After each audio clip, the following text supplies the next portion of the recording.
basement. Right here. What's up, Sam? Tails. You've called tails? Tails. This is a tails. Oh, you nice. We'll defer. You want to defer? We'll take it. You want a football? So Winnipeg will receive where Hamilton is wrestling. Okay? Okay, guys? You know what? You've all heard that. From the Department of Things I've Never Seen or Never Thought I'd Ever See, Part 2, a coin toss done in the bowels of the stadium here at Investors Group Field. And as you saw, that was with Andre Proulx, the referee for tonight's game. A little over 2 hours ago, they did that to expedite the process because of the weather, just to get on and get playing as fast as they can. But you saw the tie. Here's something definitive we can tell you about this game at this hour. They've won the toss, and they have deferred to the second half. As you well know, our friend Milt is being honored here tonight, and a lot of fans have stayed. And I think I think because of that. Yeah, well, I think there's a lot of fans who would have gone home if it wasn't for it being your night, Milt, and I mean that. And yeah, me too. I think so too. I think there's a lot of love for you and everything you did. Just before we get into this football game, which finally will be played, just what it means to you to be back, to be honored, and what your time in Winnipeg meant. It's great. And the fact that you said that a lot of these fans stayed around just for me, that just lets you know what type of fans we have here. These Winnipeg Blue Bombers, they're great fans. They've been through a lot, but they treat me so well. They treat me too well sometimes, you know. My wife asked me, like, hold on, they're flying you back up there to honor you again for what now? But every time we come to the city, the accommodations, the way I'm treated, it's second to none, you know. And I just love coming back here. Me and my wife, at one point, we thought about moving here. If not for her great job in Atlanta, we may be living in And the cold, Milt, be honest. I can deal with the cold. That's when I put on my wig when it gets cold, so I can deal with that. But this is just such an... Everything we do here is just 100. And people say, well, you didn't win a Grey Cup, but the experiences and the people I met on and off the football field in Winnipeg is better than making $1 billion and winning 10 million Grey Cups, because it's something that you could never take away from me. So I enjoy it all, and I'm looking forward to this halftime and what they're going to do for me. Well, I've always given you a hard time, Milt, about going to bed every night in your blue bomber jammies and still bleeding blue and gold, even though you're supposed to be broadcaster and be objective and neutral. But when you've got this kind of a career built in one city, I have always forgiven you your partisanship for the Blue Bombers. This is a city that's long suffering. Let's make no mistake about it. Yes. No team has gone so as long without a Grey Cup. But at least you gave them something to cheer about for a lot of years. And people have those memories. And when you look around and you see the people and how they react to you, you know that for them, that was something special. Other teams, obviously, thinking about Grey Cups. Right. It's too bad you didn't win one here.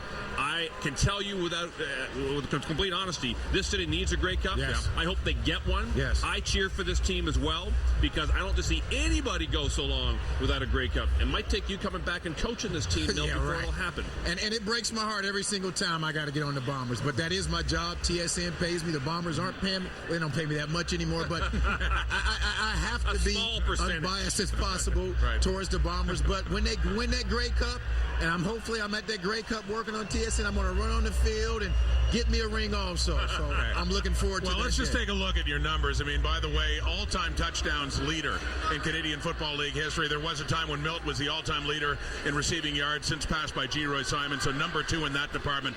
Up there in so many different categories, 100-yard games, 200-yard games, 1,000-yard seasons with 10, which in a 14-year career is absolutely remarkable. Second on that list all time. Now, there was a recent highlight that came out because Winnipeg won in Edmonton for the first time in a decade. For the first time since the miracle catch over 100 yards back in 2006. Right. That stands out as a great, great highlight. What's your personal favorite memory of your time with the Blue Bombers? Without a doubt. That play That right was there. it. Not only with the Blue Bombers, but my football career, period. You know, the way everything happened with that. You talk about Kevin Glenn. A lot of my career touchdowns to Kevin Glenn and, of course, Kahari Jones. But this was just crazy. You know, we needed a touchdown. We're 100 yards away from it, 4 seconds left, and that happens. And I actually thought I was dreaming until, of course, Chris Brazo hit me in the end zone. That was the hardest hit I think I took all year long. But that play right there was the greatest play of my football Did Kevin Glenn say anything to you in the huddle before he threw that? Well, the play before that, we both came back to the huddle and we both said, did you just see the defense they were playing? And we both thought we had a chance. And don't get me wrong, I'm an optimistic person, but we didn't think we were going to score. But, hey, you never know what can happen. We went out there, we ran the play, and the rest is history. Sure is. Absolutely. Well, it certainly is. And as I say, I'm glad. The one thing, and I've been getting that kind of reaction on Twitter tonight, that, you've come a long way. Your family is here tonight. I am glad. And there is still a lot of energy in this building. We're all starting to get our energy back now. A lot of fans that have stayed are going to get to witness at the half. They've probably broken some beer sales records. That's the one silver lining. How many did you have, Jock? Milt, I kept it to a 6-pack because I knew I had to come on air with my buddies. Milt, I know you were enjoying some orange juice, in the back, and that's good. Yeah. No, we were all very well behaved, and but as I was talking about earlier, it really was sort of surreal being upstairs by the press box and watching all these bigwigs walk around trying to figure They stuff didn't know out. what to do. And that's the thing. None of them can say, "Oh, well, I've been through this before. Here's what we do in this situation." Everyone's sort of looking at everyone else going, "Whoa, what should we do now?" What do we do? What do we do? This is something different. This is not like hockey or baseball or basketball where you have numerous opportunities to reschedule. You have 18 games. You only have so many dates, so they were hoping we have to get this game in. Yeah, they talked about whether they play tomorrow. They come back at 9 a.m. tomorrow. Right. Roll them out there. Okay, it is Military Appreciation Night. And our national anthem coming up. Antonio Armstrong, former Bomber linebacker, he and his wife were tragically killed last week. There will be a moment of silence for him as well. And his wife, Dawn. Antonio joined the Bombers in 2000, where he was Winnipeg's Defensive Player of the Year and retired a Bomber in 2002. A great teammate and community ambassador, Antonio's life was tragically taken too soon, and he will be missed by many. Antonio was 42.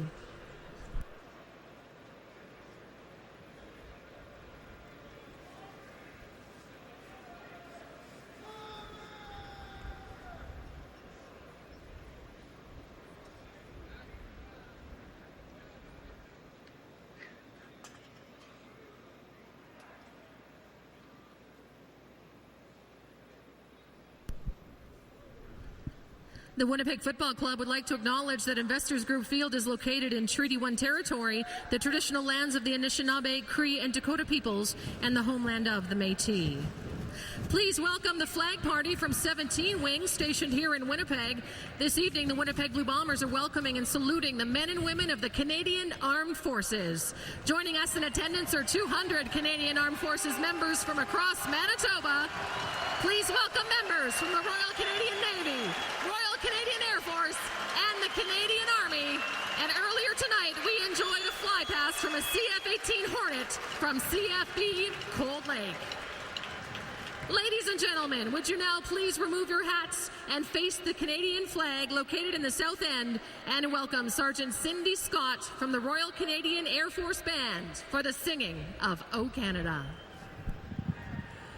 O Canada, our home and native land, true patriot love in all thy sons' command, qu'à bras s'est porté l'épée, il s'est porté la croix.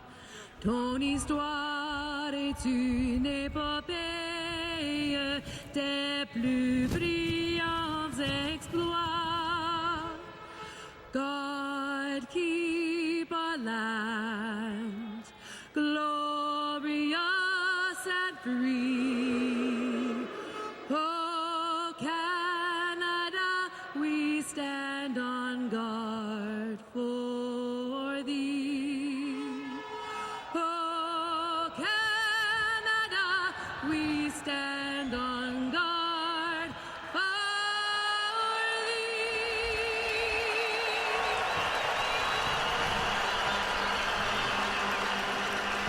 Tracy Pierce of Winnipeg, you could win the ultimate $25,000 home theater package from Vision Electronics if a kickoff is returned for a touchdown in this game tonight, thanks to Safeway Sobeys Touchdown to Win promotion. And if a second kickoff is returned all the way for a touchdown in this game, you could also win $1 million. Good luck with that, Tracy. Well, 2.5 hours later, it's late. but it's time for a football game. The storm is cleared as we head upstairs to Rod Black and Matt Dunnigan. All right, thank you so much, Rod Smith. Hello, Canada, and those of you watching in the United States, welcome to the Late Late Show. Absolutely. And this guy right here, he was a spark last week. The Bombers are hoping he catches fire again tonight and get a much-needed home win. And on the other side, you talk about fire. Jeremiah Mazzoli was absolutely on fire a couple weeks ago against the Edmonton Eskimo defense. Setting a new CFL record, 23 straight. He's hoping to carry that momentum in tonight's ballgame. There's Kent Austin. You heard him in the locker room. Same focus. 2.5 hours later, his team off a bye week. Both teams coming off a win against the Edmonton Eskimos. Mike O'Shea and his Winnipeg Blue Bombers have not won in this stadium 6 straight games dating back to last September here in Winnipeg. Trying to get one here tonight. So finally, 2.5 hours in a delay, we're ready to play. Under the heading, better late than never. Here we go. I love it. A little late night football. Brett Maher is going to kick it off to the Blue Bombers. Let's play ball. Back to get it. Cutting upfield quickly. Blue Bombers will bring Matt Nichols out right now. And Matt Nichols makes his second straight start after the win against his old team, the Eskimos, last week. Yeah, he takes a huddle for the first time tonight with the decimated receiving corps. Much talk about that over the last 3 or 4 days. And those young players are going to have to learn hurry against a very tough Hamilton defense. He does have a reliable receiver in Clarence Denmark back in the fold. Pump and go right away out of the locker room and almost brought in by Rory Colhert, but we do have a flag on the play. Looks like interference on the far side. How about that? Talk about going after it quick. Absolutely. Yeah, I mean, why not? You know, it's an odd night to begin with, and you're trying to create some momentum. Last week, they started incredibly fast. First 4 drives produced almost 300 yards and 17 points. Take that same mindset into this ballgame. Pass interference. Hamilton, number 14. First down at the point of the infraction. First down. That's Travis Lee on the outside, just the top of your screen. We'll stop and go. He got him. He banged him 12 yards downfield. Can't do that. Only allowed to touch him first 5. That's an easy one for the officials. Quick hitter out of the backfield. There's Clarence Denmark. Guy who had 1,000-yard receiving a couple seasons ago. All-star, and the fans recognizing that Clarence Denmark is back in town. Absolutely, and guy right there on the left of your screen, Andrew Harris. Boy, you're going to rely on him big time, I would think. He had a season high total last week. There's your offensive line, number 60, your left guard. Really sparked that offensive line to have their best performance of the season last week against Edmonton. Second down and 5. Nichols will change the play, it looks like, right here. Sends out 3 receivers, now 4. And again, going for it. Down the field it goes, and a deep shot this time. Again, with a depleted receiving core. He goes after Thomas Mayo, who's only had 7 catches in the early season, but they might rely on him. So second down will result in a punting situation now for the Blue Bombers. Here's your man right here. He's going to run a little corner route, and Travis Lee does a nice job of jumping that. Justin Medlock, the former Cat. Brandon Banks. Brought down quickly downfield. Derek Jones is there. When we come back, late night in Winnipeg will continue. Jeremiah Mazzoli, his first series. 2.5 hours late. But Mazzoli in his last game, he was unbelievable. 23 straight completions. Just wondering if we're in the 4th quarter. No, we're just starting out tonight. Weather delay, 2.5 hours here in Winnipeg tonight. Lightning in the area, but Clear skies now, and Jeremiah Masoli coming off a performance for the ages a couple weeks ago against the Eskimos. Comes up firing, and it's picked, and this is 6. Touchdown, C.J. Roberts on the pick 6.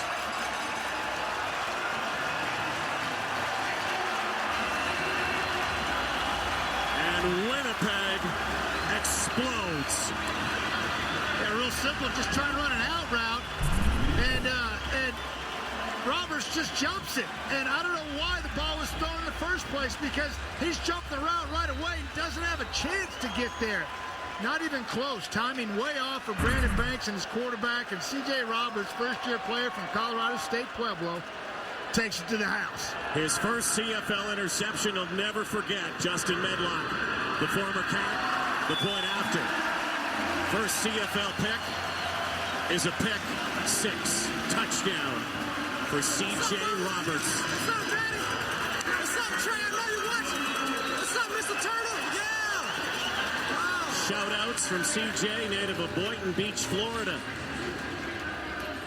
Jeremiah Masoli, after an unbelievable game, just 23 watch straight. Him sit right here. He just levels, and he jumps the ball before Brandon Banks is even in his route. He's jumping the ball now, and the ball's thrown, and he just undercuts it, and it's to the house. That's as easy as it gets right there, and it's exactly what the Winnipeg Blue Bombers needed, and certainly the fans wanted to see, the ones that stuck around. Well, these teams met 3 weeks ago.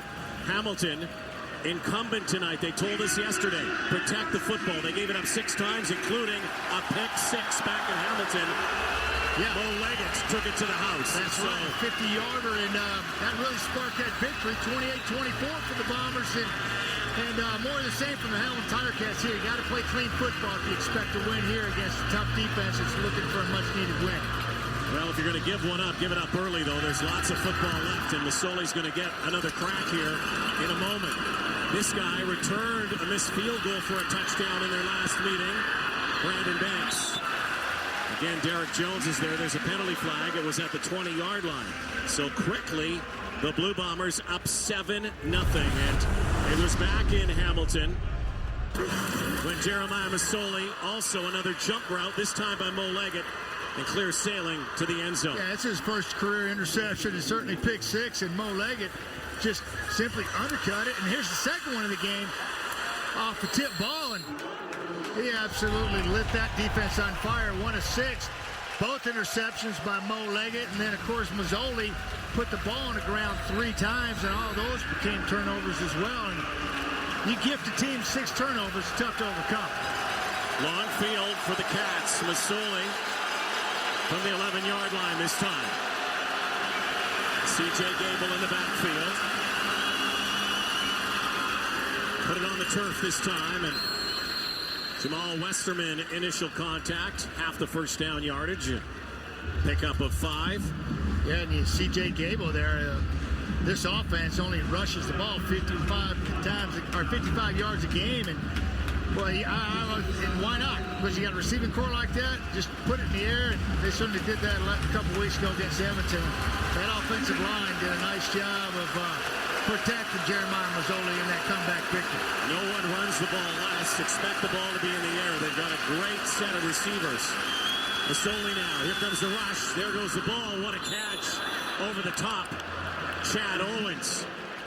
And they're saying that is incomplete. Yeah, it was a tight window, and Masoli was late with the football. And you've got, on a small window like this, the ball's got to be coming out quickly, and he's late. Play's going to be happening to your right side. He's got to dart it in between this linebacker right there. Ball's late. Chad can't come up with it. Kevin Fogg handling the returns. Fogg now, left side. Down he goes. Adrian Tracy finally gets him, but what a return. What a start here. Horse collar tackle. That's another 15 yards, and the Bombers are going to have instant field position inside the red zone. Incredible start here for Winnipeg. Pick 6, and now Matt Nichols will go to work with his offense. Chance to add to this. 7-0 Winnipeg. Agent Tracy right here. You're going to watch him get in on a play, try to take down Bo Landry, third-year player from Western. There's the horse call. That's an easy call. Setting up Winnipeg for more points here early in the first quarter. Bombers and Ticats both not very efficient in the red zone, but it is early in the season. Still Matt Nichols. It's Chris Adams in motion. Goes the other way. Easy touchdown. Welcome home, Clarence, Denmark.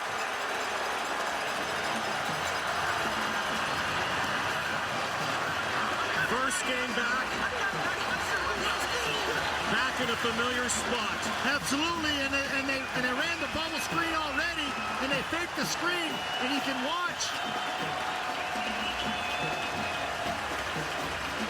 You can watch the fake. He's going to fake the bubble screen to this man coming out over here, and then he's going to dart it in over the top as the defender bites on it just enough where he can lift it. There's a pump fake right over the top.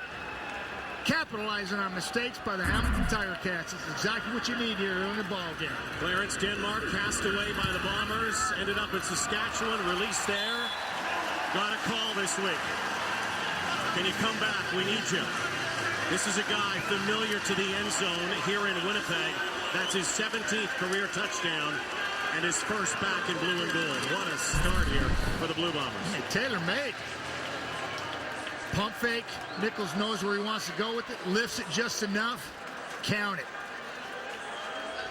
Keep in mind, two guys who have some familiarity as well. Out of all the receivers that are on the field tonight, Matt Nichols knows Clarence Denmark best. Rory Colhart as well, but Denmark and Nichols, when Nichols was with the Blue Bombers last season, connected a few times.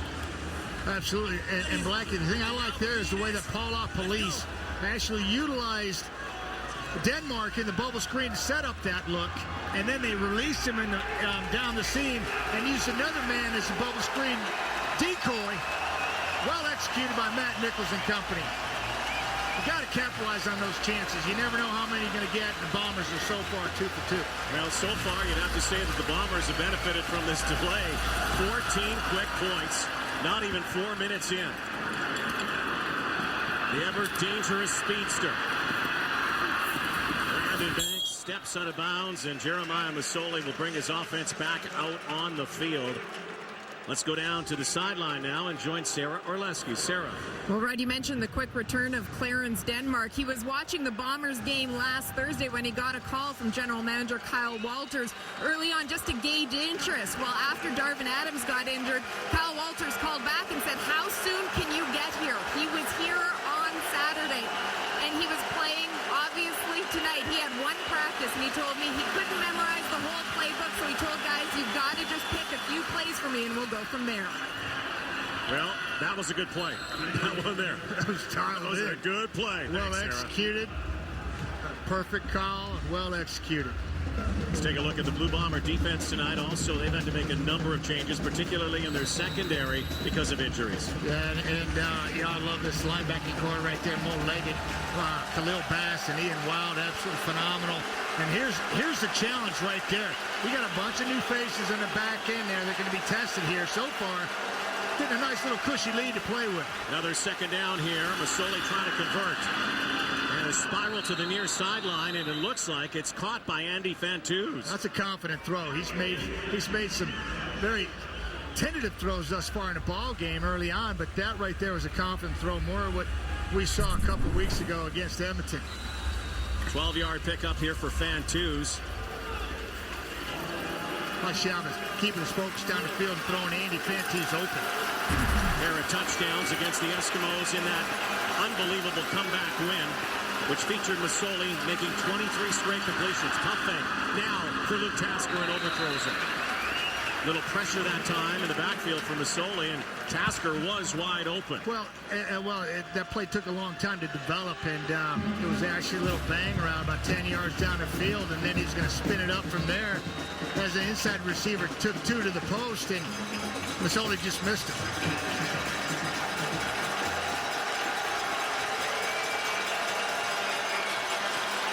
Second down, 10 yards to go for the Cats, down 14 from their 52. Five-man rush. Masoli gets hammered. But he made the catch, made that pass count to Chad Owens. And another big gain as Masoli had to take a shot there.